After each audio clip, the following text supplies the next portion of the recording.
The first person to walk on Mars is alive right now. They are somewhere on this planet today.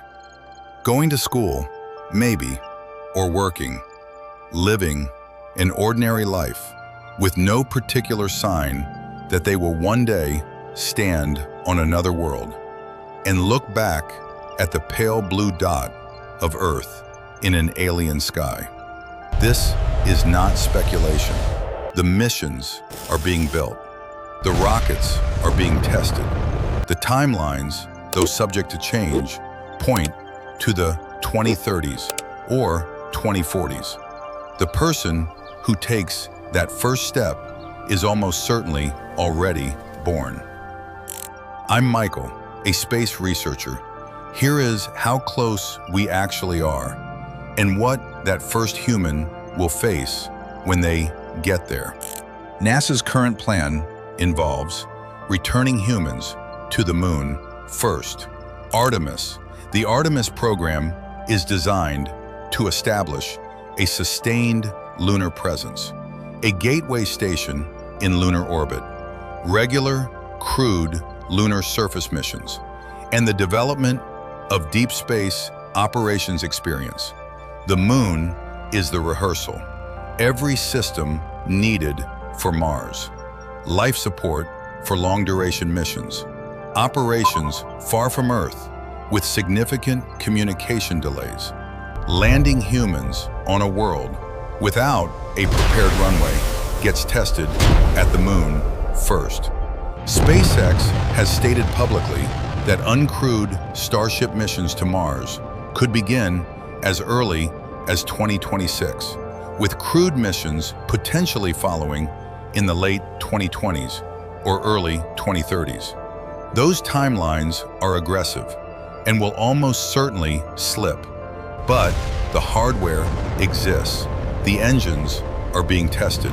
The trajectory is not theoretical anymore.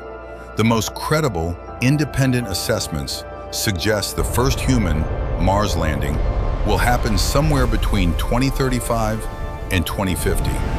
In the context of history, that is extraordinarily soon. The Apollo program went from no human in space to boots on the moon in 8 years. We have more time than that and far more technology. The journey to Mars takes approximately 7 months each way. During those 7 months, the crew will be in a spacecraft, exposed to radiation levels far higher than anything experienced on the International Space Station. Their bodies will be losing bone density, muscle mass, and potentially experiencing vision changes from fluid shift. They will arrive at Mars after 7 months of confinement with weakened bodies to land on a planet with an atmospheric pressure less than 1% of Earth's, meaning the outside environment is instantly lethal without a suit. Surface temperatures average minus 60 degrees Celsius, but swing between plus 20 in summer afternoons and minus 125 at night. There are dust storms that can cover the entire planet for months. The thin atmosphere provides almost no protection from radiation. There is no rescue possible if something goes catastrophically wrong. The crew is alone.